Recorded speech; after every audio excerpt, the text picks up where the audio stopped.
Hello मेरे fashion designer, कैसे हो आप लोग। आई होप सब लोग बहुत अच्छे होंगे। तो फिर से आज एक नए वीडियो में आपका स्वागत है।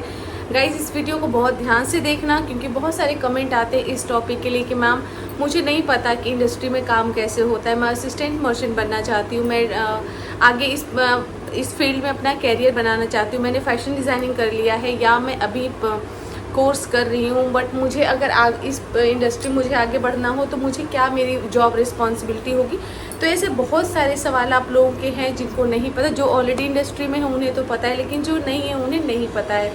तो आज वो चीज़ें मैं आपको बताऊंगी कि आखिर क्या क्या काम होता है और कैसे होता है। ठीक है, तो वीडियो को पूरा देखना आप लोग। वीडियो अगर थोड़ा सा लंबा हो जाए तो प्लीज़ पैनिक नहीं करना, क्योंकि जब कोई इन्फॉर्मेटिव वीडियो हमारे पर्पज़ के लिए आती है तो हम उसको मिस नहीं करना चाहिए आप लोगों को। ठीक है, तो चलो वीडियो को स्टार्ट करती हूँ। सबसे पहले तो मुझे बहुत खुशी है कि आप लोग को मेरा ये चैनल जो है काफ़ी मोटिवेशनल लगता है और मेरे वीडियो को देख देख के आप लोग काफ़ी मोटिवेट होते हो, और जिनको कन्फ्यूजन होती है अपने कैरियर को लेकर के वो भी काफ़ी इंटरेस्ट ले रहे हैं। उनको लग रहा है कि नहीं, इस फील्ड में वो अपना अच्छा कैरियर बना सकते हैं। वो मुझे आप लोग के कमेंट पढ़ के ऐसा लगता है, और इस चीज़ की मुझे बहुत खुशी है कि जो हमने एक प्रोजेक्ट स्टार्ट किया था वो काफ़ी अच्छा है और वर्किंग है और लोगों के लिए यूज़फुल है। तो गाइस, जो हमारी इंडस्ट्री होती है, जो गारमेंट इंडस्ट्री होती है, चाहे आप डोमेस्टिक ले लो चाहे आप इंटरनेशनल मार्केट को जो डील करते हैं, लेकिन दोनों में जो डोमेस्टिक होते हैं, इंटरनेशनल मार्केट होते हैं, उनके काम में थोड़ा डिफरेंस होता है। लेकिन आज हम आपको ये डोमेस्टिक काम इंडस्ट्री जो गारमेंट की होती है उसमें काम कैसे होता है, इंटरनेशनल बायर के साथ कैसे डील करते हैं, वो हम किसी दूसरे वीडियो में कवर करेंगे। आज मैं आपको ये बताऊंगी कि इंटरनेशनल बायर के साथ जब हम काम करते हैं एक गारमेंट इंडस्ट्री में, तो जो एक मर्चेंडाइजर होता है उसकी जॉब प्रोफाइल क्या होती है। सबसे पहले तो हम असिस्टेंट मर्चेंट की कैटेगरी में आते हैं कि हम अगर असिस्टेंट लेवल के मर्चेंट हैं, हमारे पास 1 साल 2 साल का एक्सपीरियंस है और हम एक असिस्टेंट मर्चेंट है, तो हमारी वहाँ पे जॉब प्रोफाइल क्या होगी, मुझे क्या क्या रिस्पॉन्सिबिलिटी वहाँ पे मिलती है जो मुझे हैंडल करना होगा एज अ असिस्टेंट मर्चेंट। ठीक है, सबसे पहले तो असिस्टेंट मर्चेंट को एक सीनियर के अंडर में काम करना होता है, वो एक सीनियर मर्चेंडाइजर के अंडर में उसको परफॉर्म करना होता है। और जो सीनियर मर्चेंट होता है वो पहले हमारी एबिलिटी को देखता है कि जो उसके असिस्टेंट है, जो मेल है फीमेल है जो भी है, वो कहाँ तक कैपेबल है, जो स्टार्ट उसके साथ कर सकते हैं। तो उसको खुद उसको पता होता है कि हमारा असिस्टेंट कहाँ तक काम कर सकता है। धीरे धीरे फिर उसकी जो होता है ना लोड को आगे ऊपर किया जाता है। तो स्टार्ट करते हैं कि पहले सैम्पलिंग में उसको कोशिश करते हैं कि पहले सैम्पलिंग दें। सैम्पलिंग में सैम्पल्स वगैरह बनवाना, मेजरमेंट वगैरह को क्यूसी के साथ मिलके चेक कराना, सैम्पल कैसे बनते हैं उसको, कमेंट को कोशिश स्टार्टिंग में तो असिस्टेंट मर्चेंट कमेंट वगैरह को नहीं रीड कर पाते हैं, लेकिन फिर भी जो अलग अलग सीनियर के देखो काम करने का तरीका अलग होता है। सब एक जैसा कोई लिखा हुआ नहीं है, कंडीशन नहीं है कि सब एक जैसा, सबकी अपनी अपनी रिस्पॉन्सिबिलिटी होती है सीनियर की, उसके हिसाब से अपने वो असिस्टेंट से उस तरीके से काम कराते हैं। ठीक है, तो क्या करते हैं कि उनको सैम्पलिंग सबसे पहले दी जाती है कि आप सैम्पलिंग में जाओ, सैम्पल्स बनवाओ, कपड़े जहाँ पे मतलब एक स्टाइल है उसके अंदर ऐसा नहीं कि 1-2 स्टाइल होंगे, 10-20 स्टाइल जो भी उनके रनिंग में चल रहे होते हैं उनको दिया जाता है। पूरा उनका एक्सेल चार्ट बना करके या स्पेक शीट दी जाएगी, उसकी फाइल दी जाएगी, और सबसे पहला जो काम होता है वो होता है सैम्पलिंग। ठीक है, तो असिस्टेंट मर्चेंट को सबसे ज़्यादा सैम्पलिंग में फोकस करना होता है।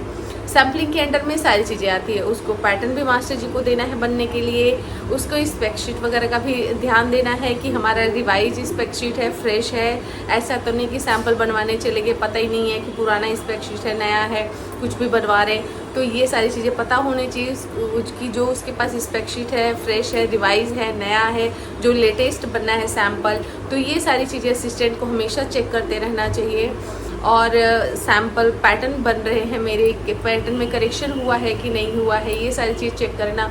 और मेरे असिस्टेंट को ये होता है कि उनकी जो सैम्पल की जो डेडलाइन होती है कि उनको इस दिन में इतने टाइम तक आपको ये सैम्पल भेज देना है, उनके जो 1 हफ्ते की 2-4 दिन की जो भी डेडलाइन होती उसके अंडर में ही सैम्पल को भेज देना है, जिससे आपका सैम्पल बन के रेडी हो जाए। तो उस चीज़ को कैसे मैनेज करना है, किस सैम्पल को आगे करना है, किसको पीछे करना है, तो इस तरीके सैम्पलिंग करवाना सबसे बड़ी रिस्पॉन्सिबिलिटी होती है मर्चेंट की, जो सबसे मेन काम होता है। क्यों? क्योंकि एक इंडस्ट्री में, जब हमारे गारमेंट इंडस्ट्री में तो क्या बनता है, वहाँ पे सैंपल बनेंगे, तो सबसे मेन फोकस कहाँ होता है, सैंपल हमारे बन रहे हैं, टाइम पे जा रहे हैं, सही बन रहे हैं, नहीं बन रहे। अब बीच बीच में जहाँ पे गाइडेंस की ज़रूरत है, जो समझ में नहीं आता है, वो अपने सीनियर से हमेशा पूछते रहते हैं कि हमें ये नहीं आ रहा है, ये कैसे करना है। उनमें जो ट्रीम एसेसरीज़ लग रही हैं, जो भी आपकी गारमेंट है, उसको सोर्सिंग करना, मार्केट में जाना, या आपके यहाँ जो हेल्पर, जो रनर होते हैं, उनसे सारी चीज़ें अरेंज करना।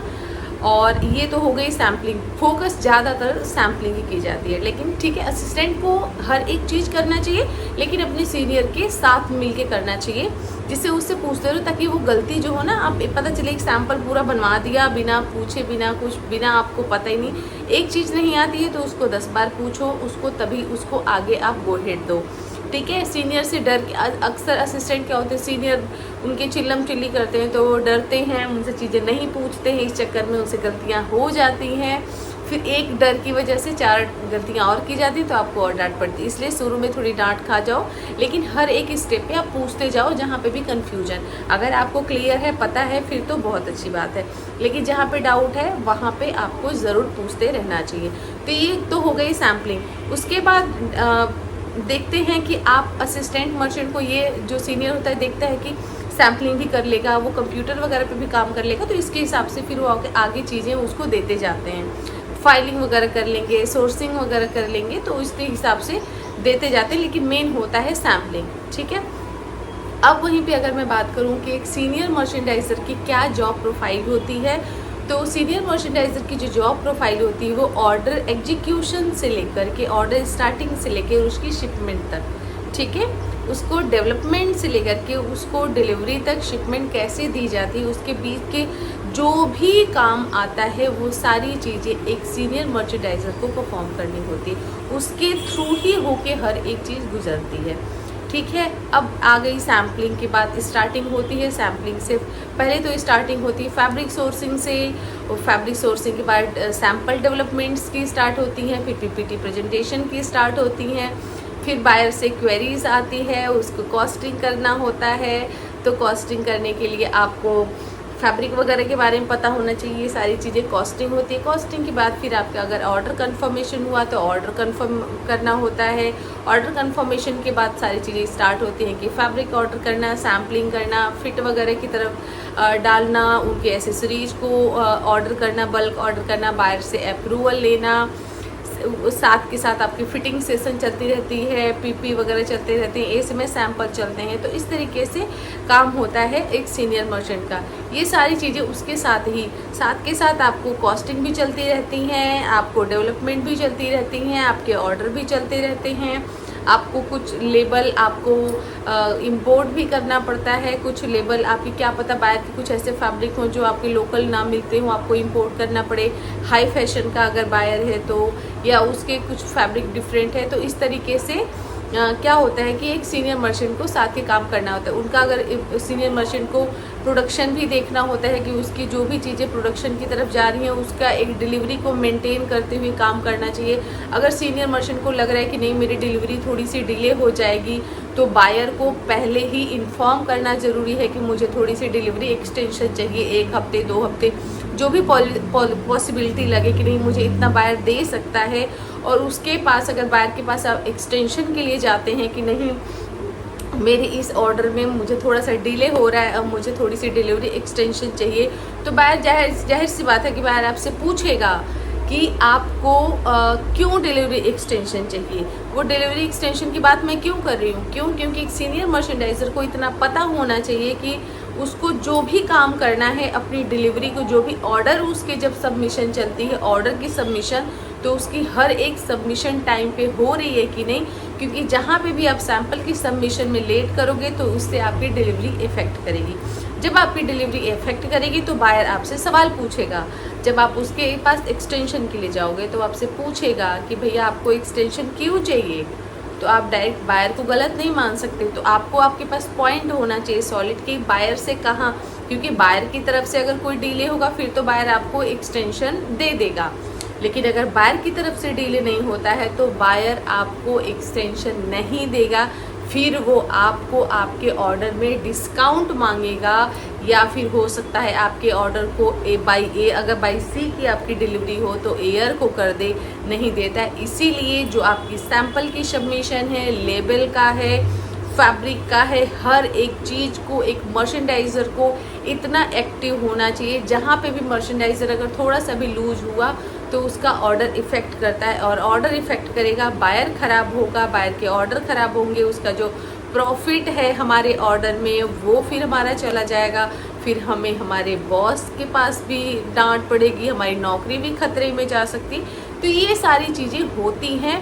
इसीलिए मैं हर बार कहती हूँ कि जब भी हमारे जो मर्चेंडाइज़र हैं सीनियर, वो बिल्कुल फोकस करें, कहीं पे भी डिले ना करें। जहाँ पे उनकी सैम्पल की सबमिशन होती है उसको ये मैनेज बहुत करना इम्पॉर्टेंट होता है कि उसके सैंपल कहाँ पे बन रहे हैं, कैसे बन रहे हैं, किस सैंपल को आगे पीछे करना है। क्योंकि आपके पास 1 2 4 सैंपल नहीं होते हैं, आपके पास 10 20 50 ऑर्डर होते हैं। तो किसको किस तरीके से मैनेज करना होता है, मेन होती है सैम्पलिंग। सैम्पलिंग में अगर किसी ने डिले किया तो फिर वो आपकी डिलीवरी को इफ़ेक्ट करेगा।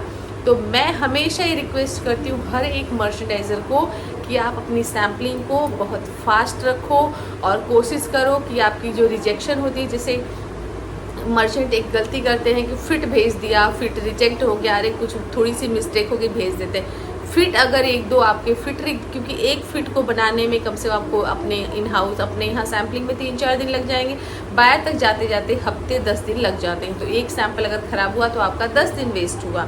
10 दिन अगर वेस्ट हुआ तो फिर आपका दूसरा सैंपल बनाने में फिर आपको 10 दिन लगेंगे।